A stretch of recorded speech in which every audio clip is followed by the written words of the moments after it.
as we get a little more, mean with the pressure and sliding into it, what we'll almost do if we do it well, especially if you're kind of bony like me, is you'll kind of get a reaction, get the person to move a little bit, which will again start to expose these openings for wedges and things we're going to start to talk about. Okay, I know this is really kind of boring right now, but if you guys find that point, the rest of the class is going to will make a lot more sense. Can we turn one more time?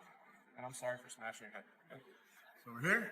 Oh, all right, again, if you've got it, kind of a little more advanced version, what I want you guys to do is slide back a little bit. Almost slide your chest off of your partner. Start low. I'm going to start with your hip on the mat and slide up the ramp of your partner's face right to that point. Now you kind of see how when I do that, mat starts to move that way a little bit. Kind of turns with it a little bit because of the pressure, okay? If you're still kind of trying to figure out where that is and kind of feel it a little bit, then just nice and easy, okay? Take another minute or so. Just walk over and just kind of put that point of your hip against the jaw and then just start to slowly turn the partner's head, okay? And have them talk to you, Matt. That feels good still? Yeah. Okay. People are good from the bottom now. They're good with their defense. So it's very difficult to kind of pin someone with really good shoulder pressure and hold them, right? And even if I do that, it's very hard to kind of create openings that way, at least for me, right? So when I do this, when I kind of bypass this, and again, I don't care if your arms are in or out. If your arm gets stuck out like that as I do it, that's even better, right? It's just kind of take me down different pathways to attack, okay? Over here, sitting here is difficult. Controlling the head is difficult. Here, if I control the head, and again, I see some of you guys with the head down, head up. If we're sprawling here, I'm trying to be nice and not what I do, but I'm literally head up, okay, sprawl. Now you guys will notice the head is essentially pinned. It's really very hard for Matt to move his head if I have all my weight there.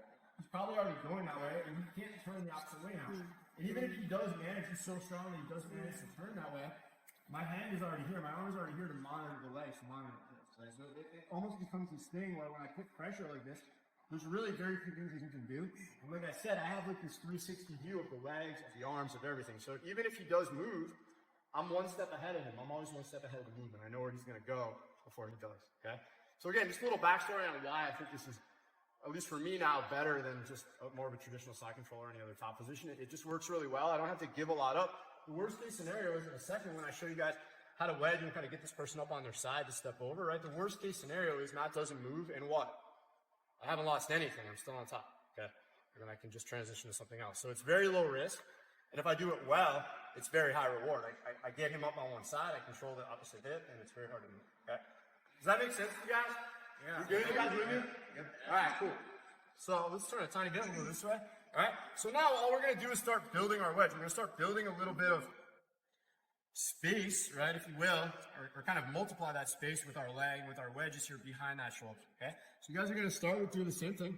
If you've got it, again, try to slide off and turn and sprawl and drive, right? And as you do that, you'll notice that your partner, if you do it well, 9 out of 10 times, will kind of start to move in that direction that you want them to go, okay? I'll know that again because I can see everything, so as I drive, I can feel Matt and I can see his legs and hips move the direction I want him to go, even just a little bit, okay? So now what we're going to look to do here, and you can do this a bunch of different ways, but for now, you're just going to keep it basic, all right?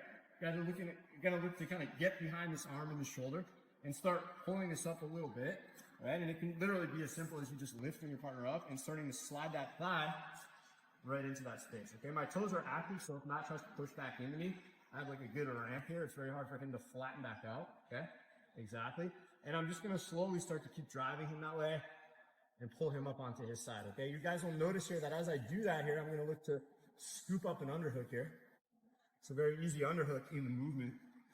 So we're just going this way, pulling, wedging, and pushing the underhook, okay?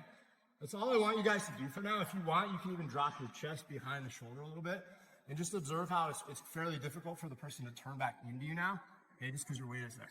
Even if Matt does beat my chest, which he very well will, right? When he gets to that thigh, you guys see he kind of hits the stopper there, okay?